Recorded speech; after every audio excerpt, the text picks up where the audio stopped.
Entonces, hoy estamos a 3 de septiembre de 2024 en nuestro curso de la UEA de Introducción al Pensamiento Crítico basado en ciencia. Y hemos estado abordando cómo la gente se relaciona con la ciencia y cómo la ciencia es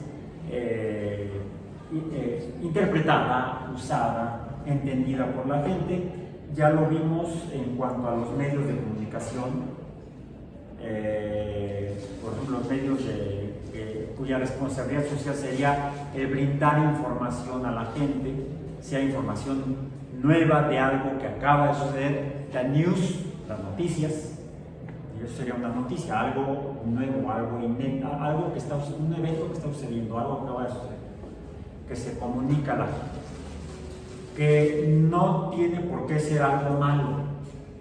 Desafortunadamente, en los últimos años, en México y en otros países, los medios noticiosos están llenos de, si no son muertos o algo terrible, no es noticia.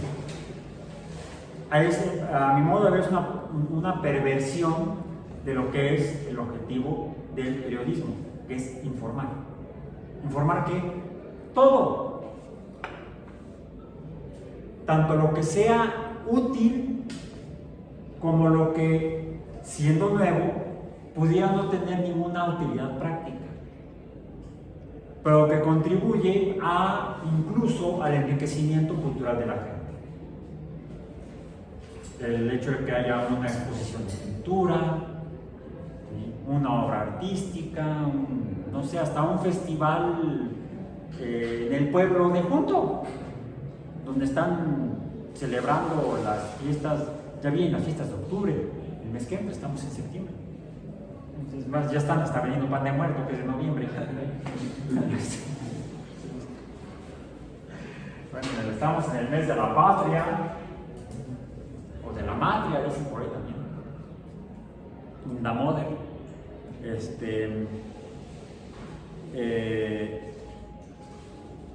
más, donde, por cierto, pues, bueno, sí, México se funda como nación independiente, como un estado independiente de la corona española en el mes de septiembre de 1821. Y en 1810 comenzamos los camotazos. Aquel se dio cuenta que los cacharon, que estaban en una conspiración de a de veras, no de extraterrestres. Que hay conspiraciones auténticas, conspiraciones falsas. Mencionamos la sesión pasada la conspiración del gobierno de los Estados Unidos, del presidente Nixon, para ganar las elecciones a la presidencia en el 1972, que efectivamente las gana, después de haber espiado a los demócratas. Y eso, pues ya mencioné lo de cómo fue descubierto por dos periodistas. Me acordé ya del nombre del primero que empieza a abordar el allanamiento o aparente robo de las oficinas del Partido Demócrata en el Hotel Watergate, es Robert Woodward, y quien le colabora con él y le ayuda mucho en la investigación periodística es Carl Bernstein. Carlos, en español. Los dos son los que logran descubrir y publicar en las notas del Washington Post la conspiración de la Casa Blanca en ese momento, lo que llevó entonces a la renuncia del presidente Nixon. Bueno, fue una conspiración gubernamental. En el caso de México, en 1810, no sabemos exactamente cuándo, yo no he leído mucha más información al respecto, pero están intentando levantarse o protestar o llevar a cabo acciones contra el gobierno virreinal. Algunos miembros del gobierno, por cierto, virreinal, ¿cómo se llama? el que regía en Querétaro, el regidor de Querétaro y su esposa. Bueno, el corregidor, el co-regidor, estaba el regidor y el asistente, que es el corregidor, y su esposa. En DIS 13, no, es la corregidora que nos dio Padre de Libertad. Y dicen que es académica. Bueno, entonces conspiran, una conspiración es una colaboración entre más de una persona, por supuesto, no es yo y mí mismo, sino se requieren al menos dos que se ponen de acuerdo para ir contra la autoridad gubernamental correspondiente. Entonces son el corregidor, su esposa, el cura de la parroquia de Dolores Hidalgo, algunos oficiales del ejército virreinal, que están pensando levantarse en armas contra el virrey. Y los cachan, y entonces la madrugada del 6 de septiembre dicen que es hora de ir a coger cachupines, y se lanzan a la lucha. Salen de Dolores Hidalgo, llegan a la capital de esa provincia de Guanajuato, donde hacen una masacre. Cuando era yo niño le decían la albóndiga de Granaditas, no era la albóndiga, era la alhóndiga. Un almacén de grano, es donde se habían apertrechado el regidor de Guanajuato y las tropas virreinales. Y de ahí comienza una guerra civil que dura 11 años, hasta el 21 de septiembre de 1821, en el que un oficial del ejército virreinal, Agustín de Iturbide, y uno de los líderes de los insurrectos, de los insurgentes, incluso por eso le dijeron al cura Hidalgo que no fuera por allá, que no fuera a la avenida esa que está muy larga, que va de Indios Verdes a la salida a Cuernavaca, porque ahí lo matarían por insurgentes.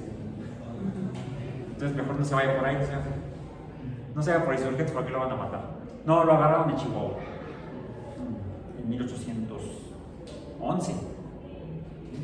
Bueno, entonces después de esa guerra civil, Vicente Guerrero, un afrodescendiente,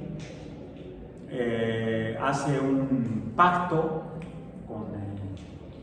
con Iturbide y deciden acabar con la guerra civil, iniciar un proceso de paz y al mismo tiempo declararse independientes de la corona española. Y se crea el Imperio Mexicano. México comienza como una nación imperial que iba desde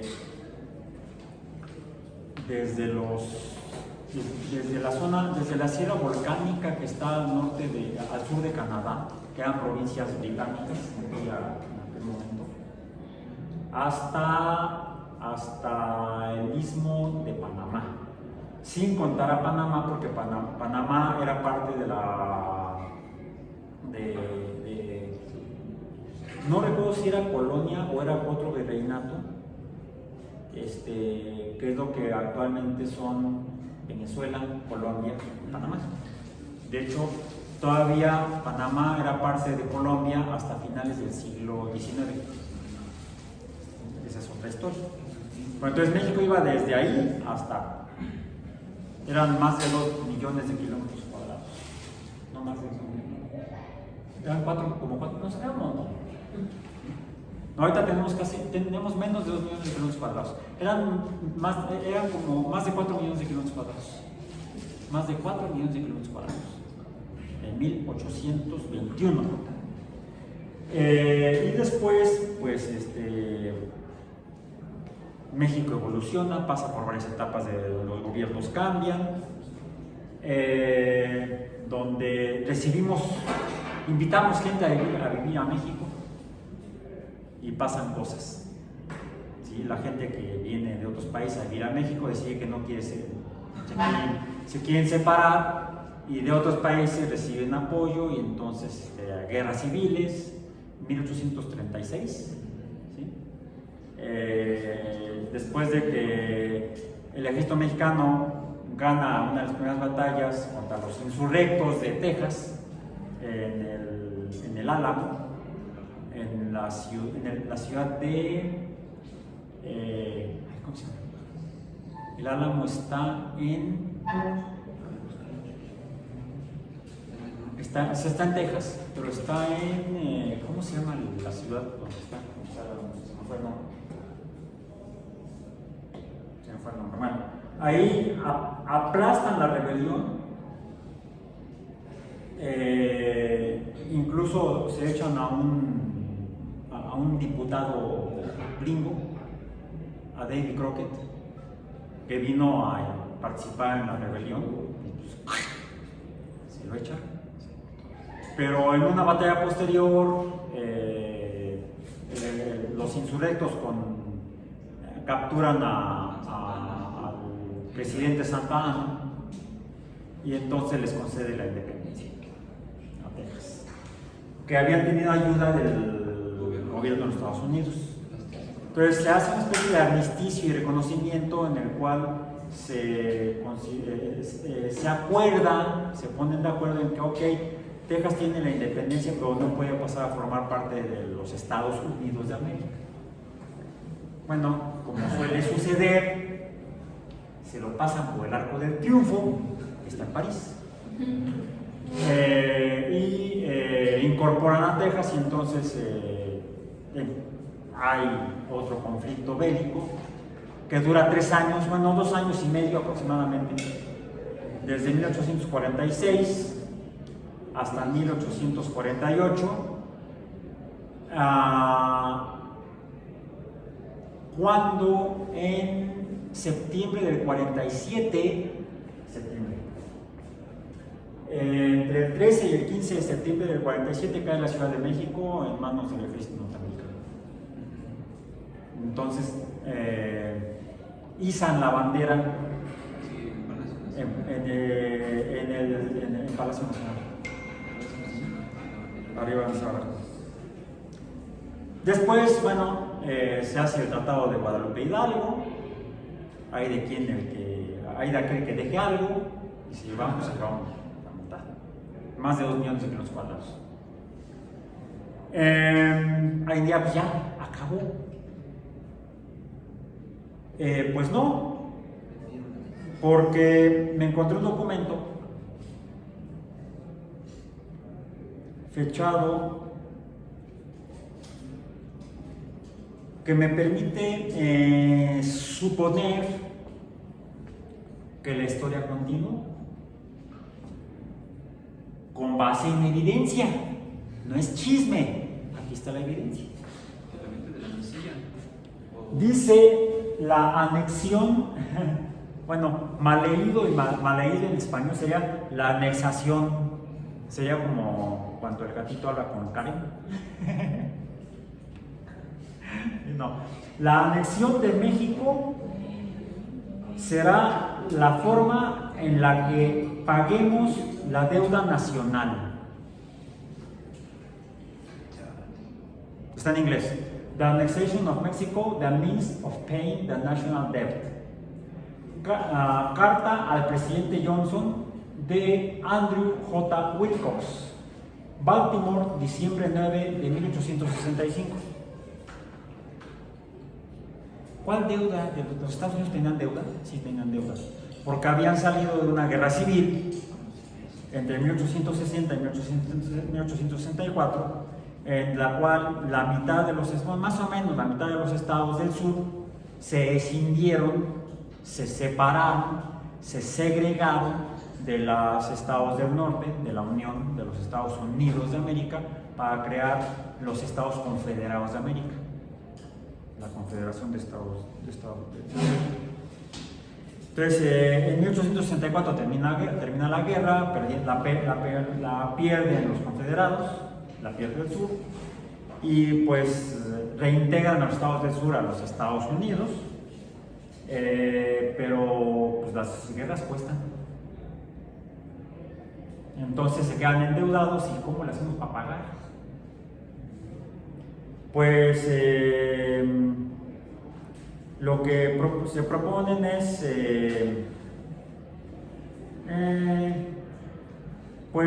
ahora abogo por la anexión de México como la forma para pagar la deuda nacional, la forma en la cual podemos asegurar el pago de la deuda nacional. Dice que con nuestros propios recursos, si dependiéramos solamente de nuestros propios recursos, tomaría muchos años liquidarla, con la probabilidad de que fuera repudiada por el pueblo norteamericano antes de que se lograra saldar un monto considerable. La anexión de México, con sus millones de recursos no desarrollados, están ahí, no explotados, aseguraría el pago de la deuda. Afortunadamente no pasó. Bueno, no sé.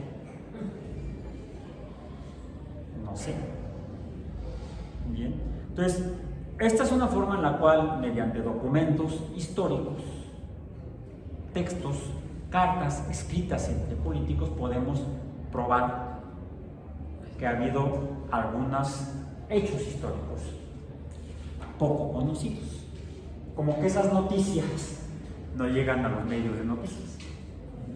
Entonces, la forma en la que la gente se informa, la manera en la que la gente se informa, la información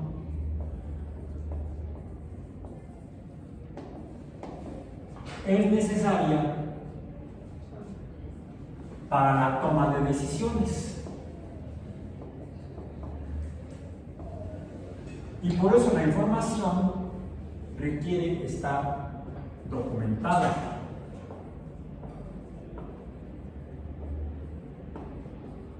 Probada y probada por medio de ¿qué?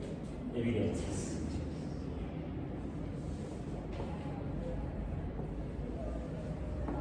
No solo de oídas. El problema es que muchas veces la gente interpreta con base en oídas. Incluso, por ejemplo, en el materia de ciencia, lo que se quejan la mayoría de los científicos en México es que no apoyan a la ciencia. Ya mencioné que uno de los proyectos más importantes que se ha hecho en las últimas décadas ya, porque son ya más de 20 años, en México en materia de ciencia, es, por ejemplo, el proyecto del GTM, que es el Gran Telescopio Milimétrico.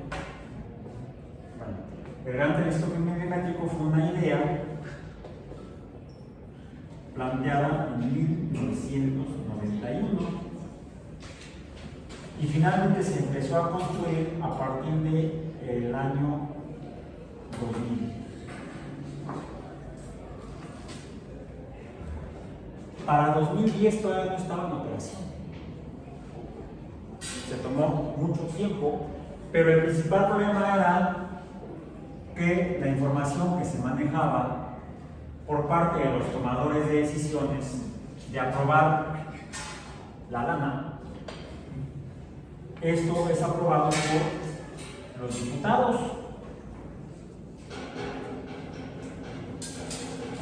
Y los diputados deben manejar la información adecuada para tomar la decisión de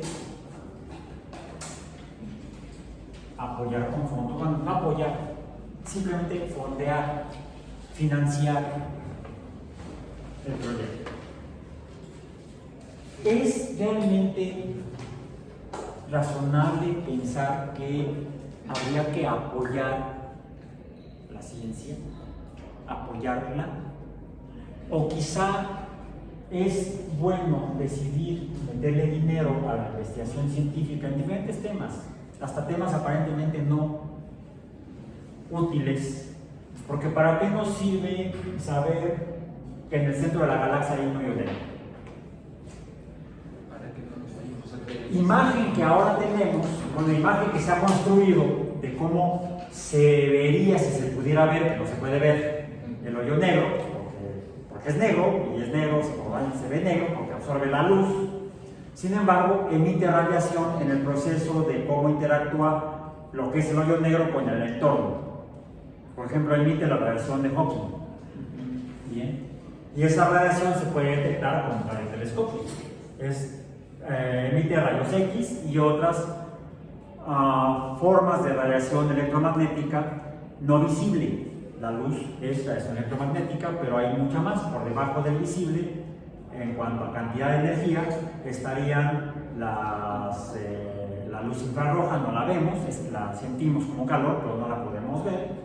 Debajo del infrarrojo están las ondas de radio que detectan los radiotelescopios. Para eso sirve. También tenemos las regiones de más energía que están más allá del visible, que serían la ultravioleta, y la radiación de alta energía, la que llamamos radiación alfa, beta, gamma, no hay delta. Tenemos luego los rayos X y los rayos cósmicos, que al ser rayos cósmicos también son detectados por telescopios sensibles a rayos cósmicos. Bueno, en México tenemos afortunadamente instrumental para detectar diferentes regiones del espectro, desde las ondas de radio como el GTM y otros radiotelescopios que hay en Michoacán, por ejemplo. El GTM, por cierto, mientras que los radiotelescopios que están en Michoacán los administra, porque les han dado dinero para desarrollarlos, la Universidad Nacional Autónoma de México, la UNAM, el Instituto de Astronomía en particular.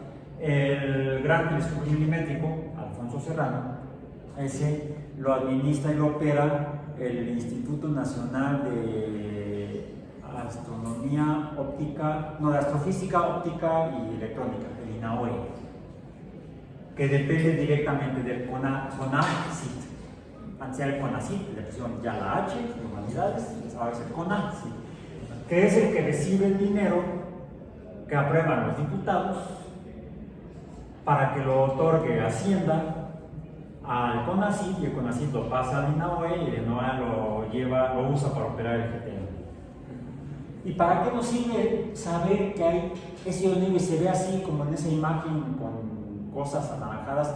Bueno, esa imagen es fabricada, es como dibujada en colores que podemos ver de algo que no podemos ver, que son las ondas de radio. Pero ya tenemos una imagen con la que podemos contemplar cómo es el centro de nuestra galaxia. ¿Y eso para qué sirve? Para nada. Pero tendría que ser necesario que fuera útil para algo, para meterle dinero.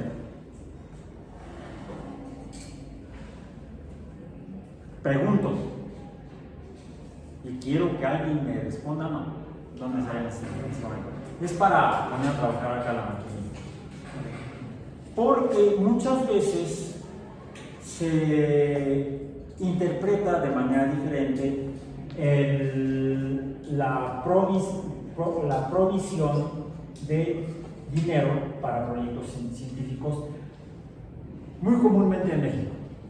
No solamente en México, pero es muy común en México. Como si la ciencia hubiera que, los proyectos científicos hubiera que apoyarlos por amor a la humanidad, por amor a la ciencia, o no apoyarlos porque no son útiles. Hay otros proyectos de investigación científica que sí se llevan a cabo y encontramos que son no solamente útiles, sino necesarios. Por ejemplo, la investigación biológica en cómo opera la relación, la interacción entre biomoléculas, por ejemplo, entre neurotransmisores y receptores de membrana, ¿Eso para qué sirve? Sí, para entender el comportamiento de las células. Bueno, ¿y para qué te sirve entender cómo funciona una célula? Para tratar, bueno, dependiendo, si se toma el ejemplo que dio de neurotransmisores para tratar algunas enfermedades, ahí sí. Hay algunos campos de investigación científica en algunas disciplinas científicas que es evidente que son útiles en beneficio de la gente.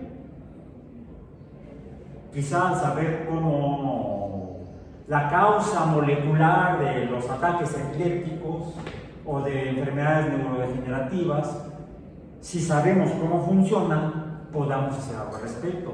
Desarrollar un fármaco, hacer algún tipo de atención distinta, hacer algo al respecto. O como cuando en el siglo XIX se descubrió la teoría germinal de las enfermedades. O sea, que las enfermedades infectocontagiosas sean causadas por microorganismos, patógenos, y al menos decían, el médico ya le puede decir al paciente, te vas a morir. Hasta que en la década de los, bueno, ya se pudo, en el siglo XIX, en la mitad, ya se podía hacer algo al respecto de algunas enfermedades infectocontagiosas. ¿Qué se podía hacer? ¿Dan antibiótico? No, todavía no existía. Eso fue hasta el siglo XX. Hace casi 100 años. Revisen cuando Fleming descubrió la penicilina. A ver si pueden googlear ahorita, a ver si con eso. Bueno, sí.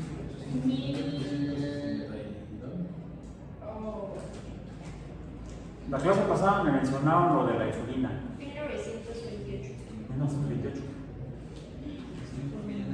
1928. Ya antes de eso, Todos. la gente se moría por enfermedades infectocontagiosas porque no se podía hacer gran cosa. Sí, ya se habían descubierto las sulfas. Las sulfas son bacterioestáticos, impiden el crecimiento de las bacterias, el crecimiento de las poblaciones de bacterias, la bacteria crece, no, el crecimiento de las poblaciones de bacterias, pero no las mata. O sea, no es un bactericida, que sí lo son los antibióticos. Un antibiótico es un bactericida, mata bacterias. Las sulfas no matan bacterias, solamente las ataran, no matan, no más tarantan, dirían por ahí. Y ya, ese no recuerdo el año de desarrollo de las sulfas, pero para la década de los 20 ya había sulfas, antes de 1928.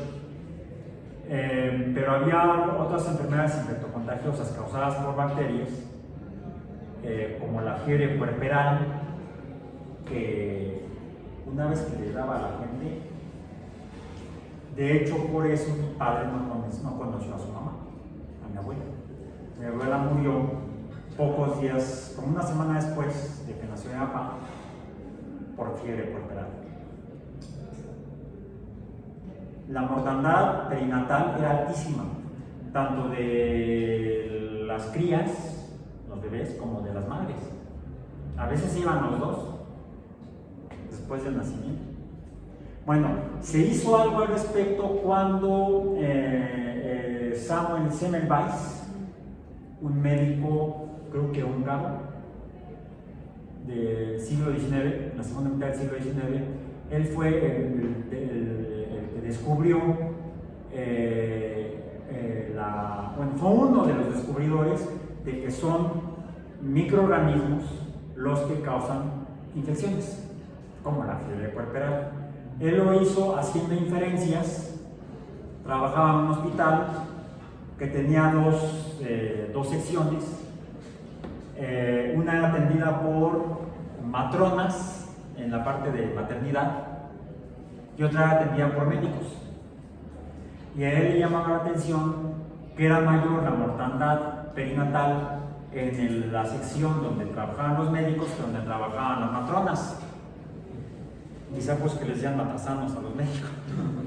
No, lo que es que los médicos hacían autopsias, daban clases y daban clases con cadáveres. Y después de dar la clase se iban a atender a las parturientas. Entonces, hacían una transferencia de los patógenos de los cadáveres a las madres parturientas. Entonces, los médicos eran los que infectaban a las madres. Y madres eran el vector que llevaba el patógeno. ¿Sí? Eso fueron datos estadísticos los que estimó Semmelweis, que le llevaban, no, los que vio Semmelweis, que le llevaban a pensar que había algo en lo que hacían los médicos que no hacían las matronas, que era lo que estaba causando mayor mortandad en las mujeres que atendían los médicos que las que atendían las matronas. Entonces, él implementó en el hospital el que los médicos, antes de atender a las mujeres, se lavaran las manos. Así de simple. Y con eso se redujo la mortandad. Entonces, fue una investigación clínica que hizo Semmelweis, que por cierto no le creían en ese tiempo sus colegas, lo tildaban de loco. De hecho, creo que hasta lo despidió en el hospital en un momento dado. Su vida final fue toda una tragedia. Hay hasta una película que no, la vi en televisión y ya no la he buscado, no la he encontrado. Donde está dramatizada, está todavía más para que quedes peor. Cuando la ves, donde el pobre Semmelweis muere en desgracia, porque la comunidad en vida no le reconoció lo que había sucedido.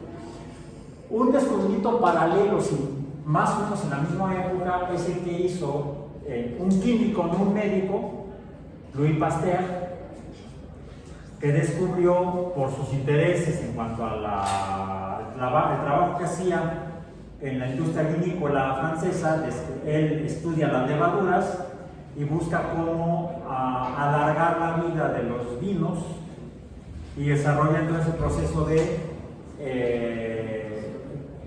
pasteurización, en el cual a través del proceso reduce la población de microorganismos, principalmente levaduras y bacterias, en los vinos, de modo que los vinos embotellados que están añejando no se los están comiendo las levaduras o bacterias que han quedado junto con las levaduras en el proceso de fermentación y la preparación de los vinos.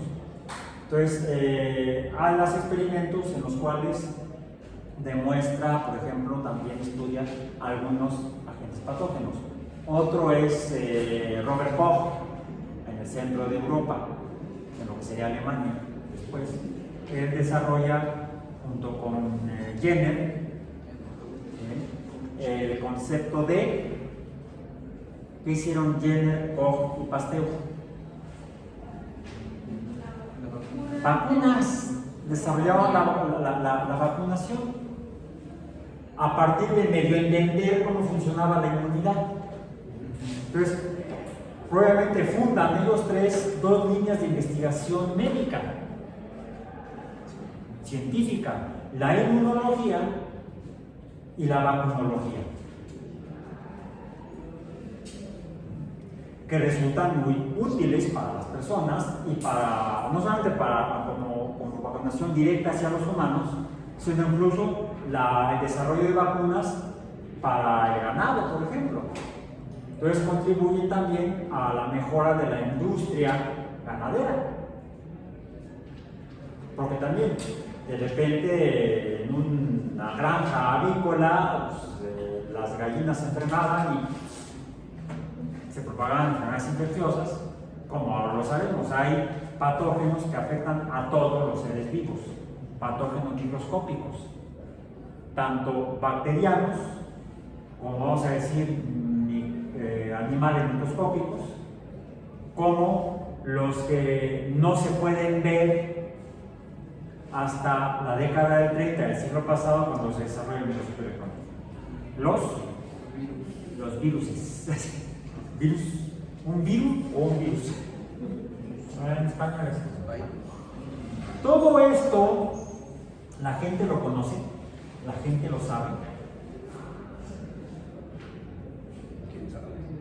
Y entonces, ¿cómo se hace? ¿De dónde viene? ¿Cómo se consigue que la gente que tiene lo meta en la investigación científica? Bueno, una manera es aquellos científicos que tienen intereses por curiosidad científica o por necesidad de uso, necesitan comunicar a la gente y sobre todo a los tomadores de decisiones, tanto a nivel gubernamental, que serían los diputados, como a nivel de las empresas mismas. ¿Cómo convencer a la empresa X que le meta dinero a hacer investigación? Para eso se requiere llevar esta información, tanto de manera técnica como de manera cultural. Y hay por ahí un concepto medio, al parecer uno de mis maestros, el maestro Marcelino Cereijido, el doctor Marcelino Cereijido, investigador del Centro de Investigación y Estudios Avanzados, el CINVESTAB en Zacatenco, en el departamento de Fisiología y Biofísica, creo que está, del cual hay un video que les compartí, no sé si ya lo pudieron ver, donde él dice que aborda lo que la gente interpreta por cultura científica. Realmente tenemos problemas de cultura científica. Ya hicieron una encuesta del CONACYT, que hacía el INEGI para el CONACYT, según la antigua ley de ciencia y tecnología, la ley ya no vigente. Según el doctor Marcelino Cereijido,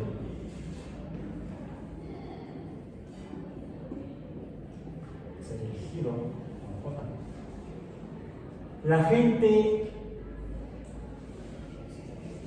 interpreta la cultura científica como lo necesario para la toma de decisiones, como que esto sería necesario para la toma de decisiones. La cultura científica.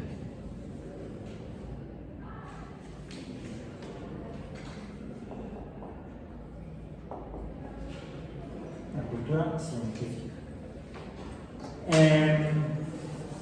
Sí, ¿qué es la cultura científica? En ese video, lo que menciona Pirincho, le dicen sus cuates,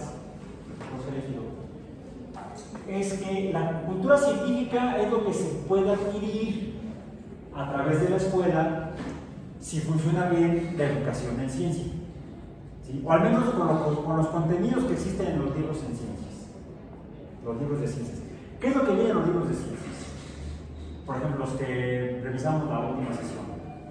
Bueno, la última sesión. La sesión cuando vimos lo de educación en ciencia. Menciona en ese video en particular, por ejemplo, que la cultura científica sea preguntarle a una persona o mencionarle 3 nombres. Galileo, Newton, Copérnico. ¿Sí? Y que la persona le pidamos a la persona que los ordene más o menos de manera histórica o conceptual. ¿Quién fue primero y quién fue el último? ¿Quién fue primero? Esos 3. Será primero Copérnico. Cultura científica sería poner primero a Copérnico. Luego a Galileo. Y luego a Newton. Y diríamos, bueno, esta persona que los pone en este orden tiene una cultura científica adecuada en física, vamos a decir. Si dijéramos, por ejemplo, Darwin,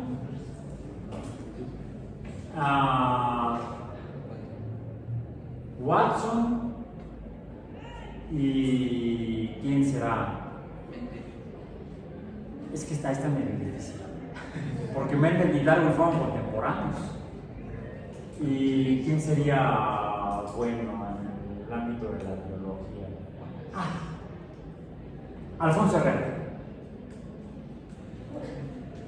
¿What? Mis queridos biólogos,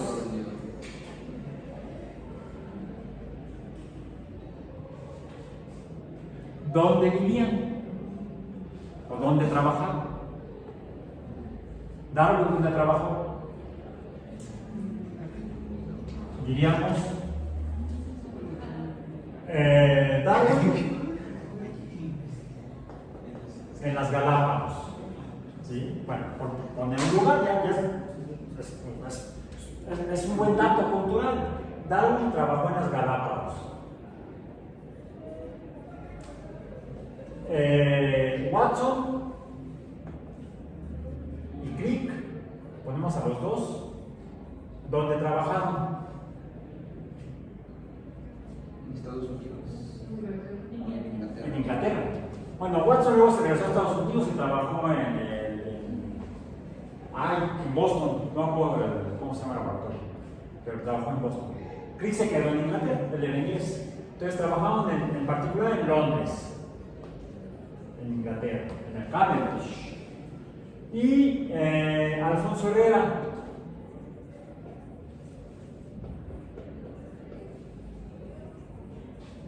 ¿dónde habrá trabajado? Es mexicano, trabajó en México. De hecho fue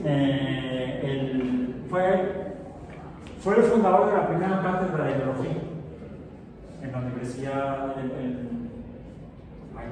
Todavía no existía la UNAM, porque esa la fundó Porfirio Díaz en 1910. Refundó el zoológico de Chapultepec. ¿Han ido al zoológico últimamente? ¿No? Vayan. Hay una bella estatua de Alfonso Herrera.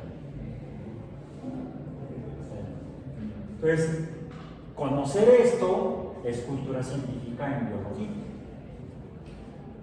Esto sirve para apoyar el GTM, convencer a los diputados que le metan más dinero al INAHUE para que siga trabajando el GTM.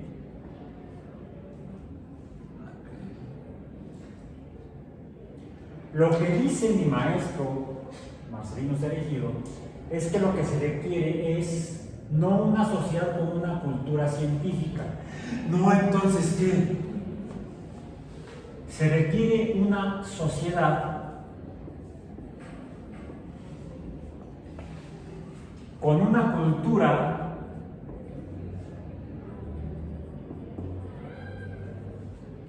compatible con la ciencia.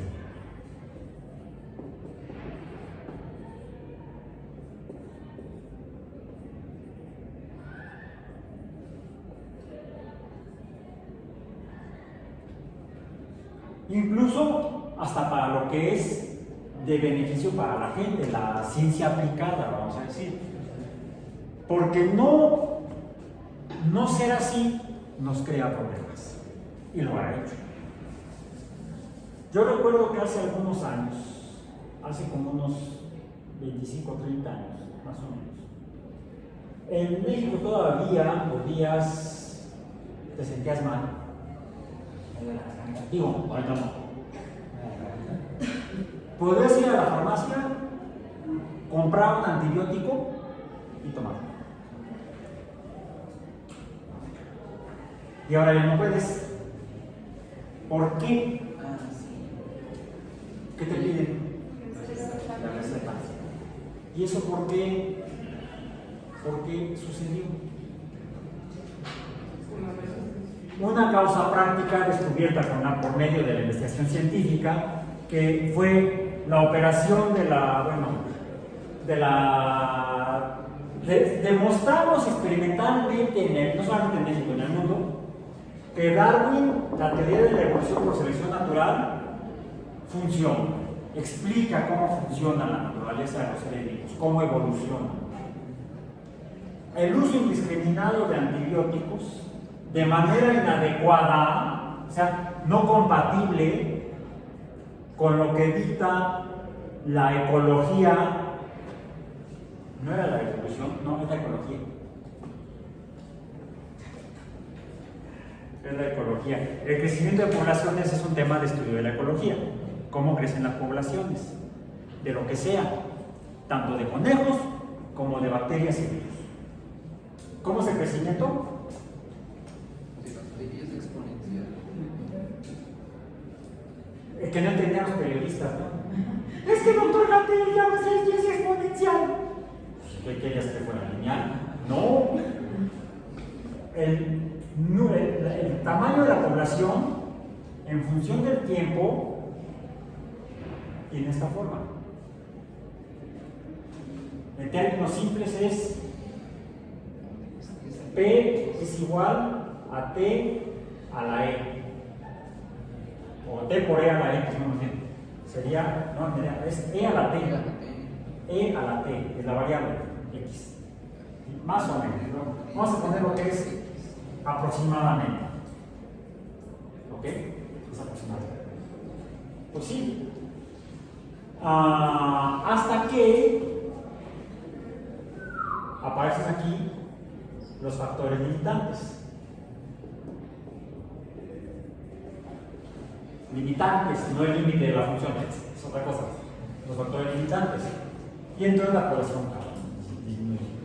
Bueno, el hecho de estar aplicando, usando antibióticos a lo menso, cuando no era necesario, o peor que eso, tomarlos antes de completar la dosis necesaria para reducir la población, permitía entonces que sobrevivieran, fueran seleccionados algunos organismos que no se morían tan fácilmente, algunas bacterias que no se morían tan fácilmente con el antibiótico.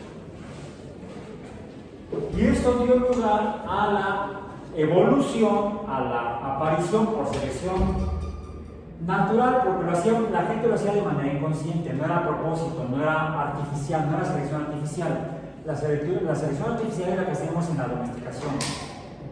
¿Sí? Cruzamos dos perros, un grandote y un chiquito, y salen variados. Y tomamos a los que queremos, a los medianos, porque no queremos ni grandotes ni chiquitos, pero que sean peludo, grandote peludo y chiquito pelón. Y queremos un mediano peludo. Entonces, obviamente van a salir grandotes peludos, chiquitos pelones, chiquitos peludos, grandotes pelones e intermedios. ¿Qué es lo que hacemos? Los grandotes y los chiquitos, de entrada no importa si son peludos o pelones, no nos interesan, favorecemos la reproducción de lo que queremos. Estamos haciendo selección artificial. Aunque opera bajo los mismos principios biológicos genéticos, ADN, etc., ¿sí?, no funciona por selección natural, no es darwiniano. Podrá ser mendeliano, pero no darwiniano. ¿Sí? Utilizamos lo que entendemos y conocemos y manejamos de la teoría de genética mendeliana para obtener lo que queremos a propósito. Eso es artificial. No hicimos eso con los patógenos. Fue accidental, fue natural. Nosotros, al no entender bien a nivel de sociedad lo que decía Darwin, lo que decían los infectólogos ya, lo que dicen los ecólogos, y tomar de manera inadecuada la dosificación que nos mandaba el médico, lo hacía mi suegro.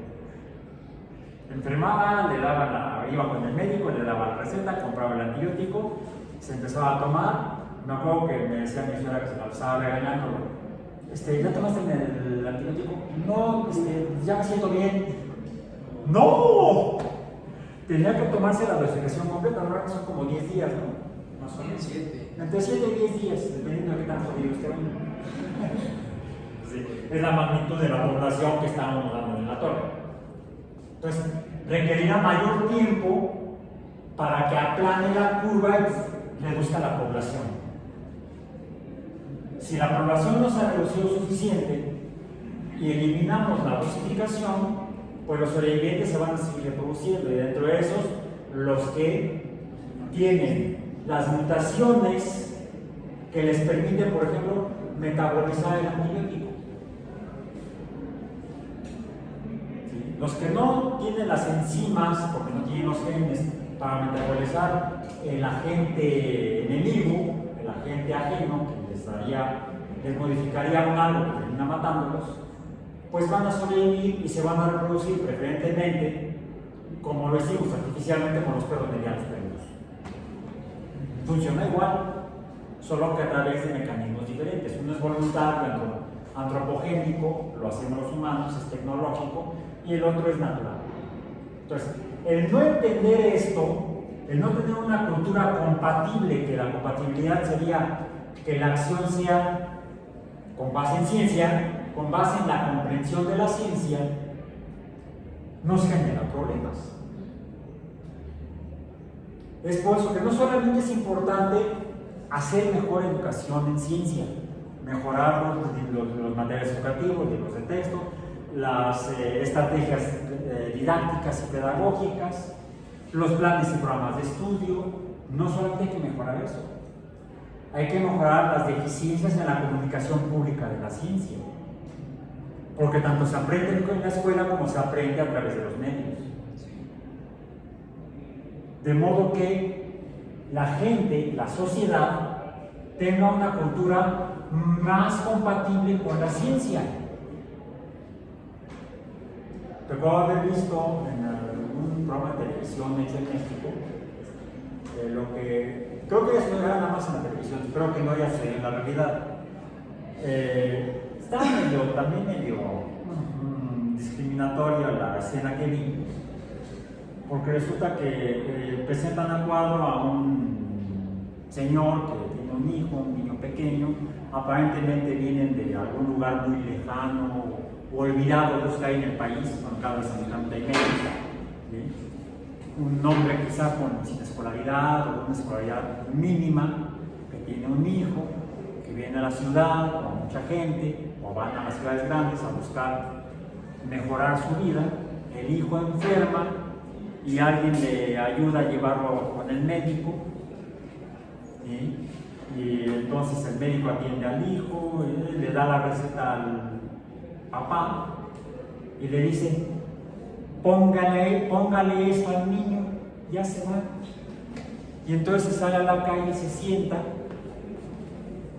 toma al niño en brazos y empieza: niño, cúrate, sobándole con la receta al niño: póngale esto. Como argumento de una obra audiovisual, creo que fue una telenovela, algo por el estilo, no sé, las pasos me hago horrible cuando ve la televisión. Ahí sí me pareció horrible porque era deprimente. El cuadro que sí, de manera muy brillante, veo yo, escribió el escritor para ese episodio que vi en la televisión. No me acuerdo ni qué fue ni cuándo, pero me dejó marcado. No olvido esto. No me acuerdo ni en qué canal fue. Lo que sí recuerdo fue que fue en la televisión mexicana y estaba en español y con actores mexicanos, donde quizá está representando quizá hechos que pudieran estar sucediendo en sociedades donde hay grandes deficiencias en la educación en general y en la comprensión de la ciencia, del conocimiento científico. A mí me tienen sin cuidado algunos comentarios que luego ponen en mi canal en YouTube, donde subo las clases, y a veces subo cortitos, ya no es a veces así, diario trato de subir algunos 2 a 4 cortos que tomo de las clases en las que participo aquí en la universidad, pues para contribuir a una mayor y quizá mejor cultura a quienes vean. Y no falta que me toco publico, por ejemplo, hablamos de emoción, Darwin. Y no falta el comentario del creacionista. Bueno, Eso la verdad me importa un pito. No, lo que me preocupa más, me interesa más, es que llegue a la gente que lo necesita. No el que vive la conspiración lunar o evolutiva. Eso me tiene sentido. Porque muchas veces ahí es gente que tiene una cultura incompatible con la ciencia, pero por otros motivos. A veces sí, a veces sí. El hecho de que haya gente que promueve conspiraciones que pudieran tener impacto en la sociedad, impacto negativo, sí es preocupante. Como lo que hizo el señor expresidente de los Estados Unidos durante una conferencia ahí en la Casa Blanca durante la pandemia, diciendo a la gente que se inyectara la Lysol. Y hubo gente que lo hizo. Ya, no nos rasguemos las vestiduras, es que vivimos en el peor país del mundo. No sé si hay peores o no. Lo que sí he visto es en otras sociedades en el planeta, hoy en día, con culturas incompatibles con el conocimiento científico. Ya no solamente con la ciencia, porque no es que la ciencia, algunos siguen diciendo que son las teorías de los científicos, algunos dicen que es el método, ya leímos la introducción de Descartes, es deprimente. No, es historia, es historia. No, lo que necesitamos es una mayor comprensión del conocimiento científico.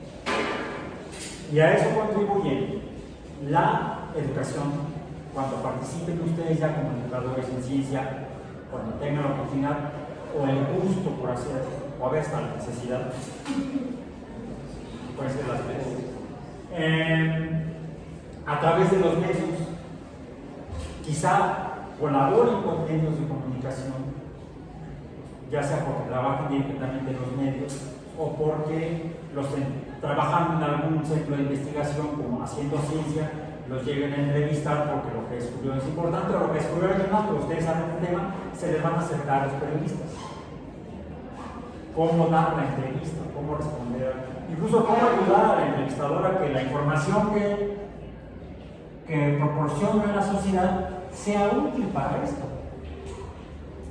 Ustedes serían parte del medio, junto con el medio que los entrevistó, de contribuir a una mejor compatibilidad de la sociedad y el conocimiento.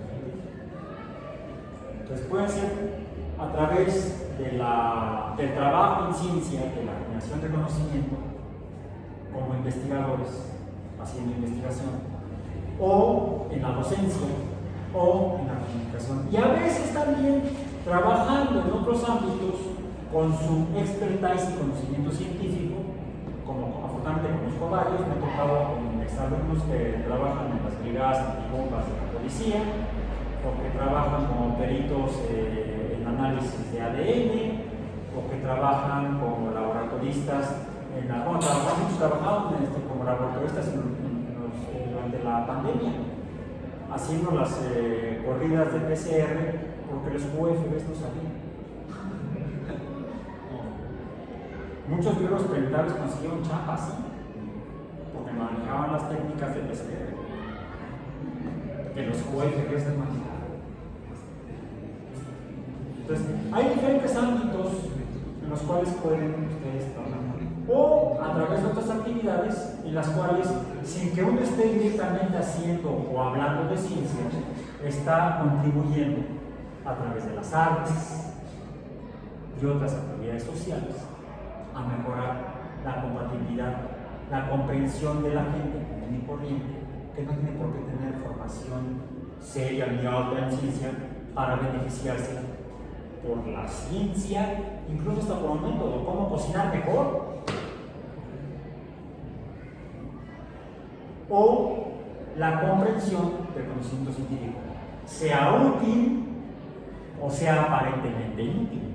Finalmente, el saber de esto, que no sirve para gran cosa, contribuye a una mejor cultura científica que ayuda a integrar lo que es la comprensión de lo que es tanto la actividad científica, el conocimiento científico, como el pensamiento científico. Que sí, sirve hasta en la cocina. Yo lo he usado. Aún así se me queman los frijoles. Nos vemos la próxima.